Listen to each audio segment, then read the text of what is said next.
OKU. Dan sekarang ini kita akan terus saja ke cerita pagi Pulau Pinang bersama rakan pelapor kita Abdullah Mahyudin. Difahamkan akan berkongsi berkenaan inisiatif Muzium Peranakan Baba Nyonya di sana untuk menghidupkan warisan budaya yang semakin ditinggalkan. Silakan Abdullah Mahyudin dari Pulau Pinang. Baiklah, terima kasih rakan tugas di Angkasa Puri yang sedang bertugas ketika ini. Saya ucapkan selamat bertugas. Yang sedang menonton, penonton RTM yang sedang menonton langsung cerita pagi dari Pulau Pinang, saya ucapkan selamat menonton. Baiklah, kalau anda dapat saksikan, saya ketika ini berada di salah satu bilik replika. Contoh, di sini bilik tidur dan beberapa baju. Sebenarnya untuk pengetahuan anda, baju-baju yang cantik di sini dan keadaan bilik yang indah di sini merupakan warisan peranakan Baba Nyonya. Dan untuk pengetahuan anda, saya kini berlintas langsung di Muzium Peranakan Pulau Pinang.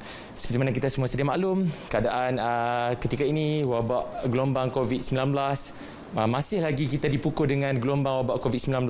Dan untuk mengetahui anda, muzium ini antara salah satu tarikan pelancong di negeri ini. Bukan saja pelancong dalam negara, malah di luar negara akan datang ke Pulau Pinang. Pastinya akan memilih muzium ini untuk melihat sendiri identiti, karya dan budaya warisan peranakan. Dan pastinya dengan keadaan COVID-19 ini, saya kira pihak muzium sendiri melakukan usaha-usaha untuk memberi nafas, menyuntik roh dan menghidupkan budaya dan identiti mereka sendiri. Dan berbicara tentang itu, jom saya bawakan khas kepada anda hari ini tetamu saya, pengarah Muzium Peranakan Pulau Pinang sendiri, iaitu Cik Lilian Tong. Jom kita bersama beliau.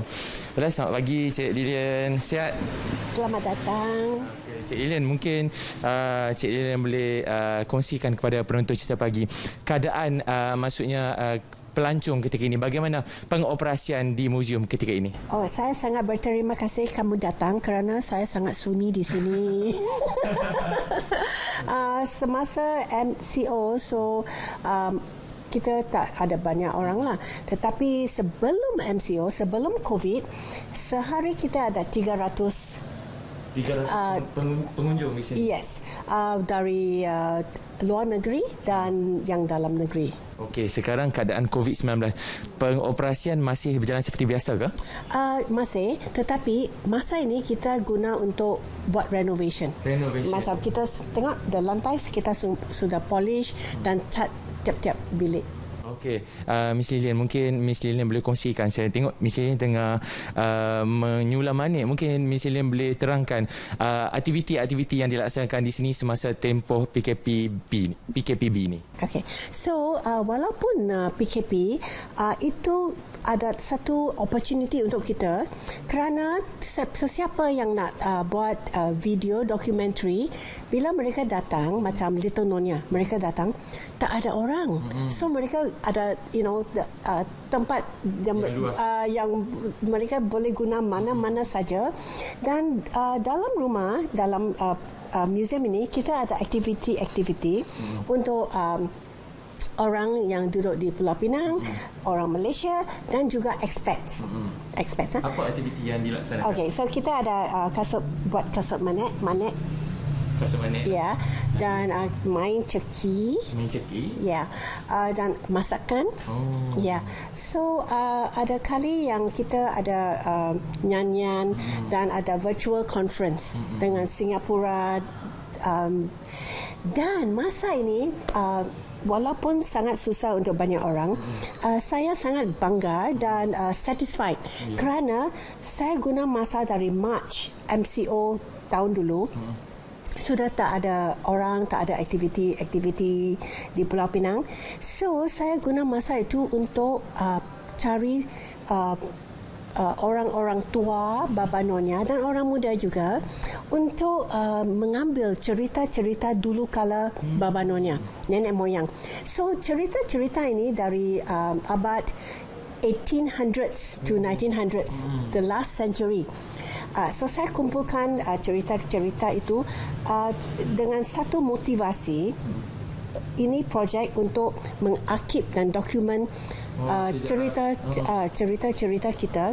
So macam selepas itu ada buku. Ya, kita mencetak sebuah buku dan dalamnya ada 13 cerita-cerita.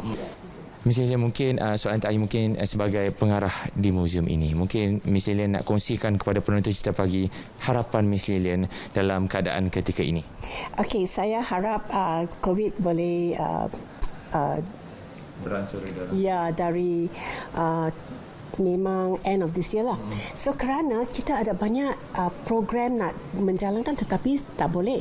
Kita nak ada satu saya nak buat satu festival, literary festival tetapi special, Baba Nyonya Literary Festival yang pertama sekali di Malaysia.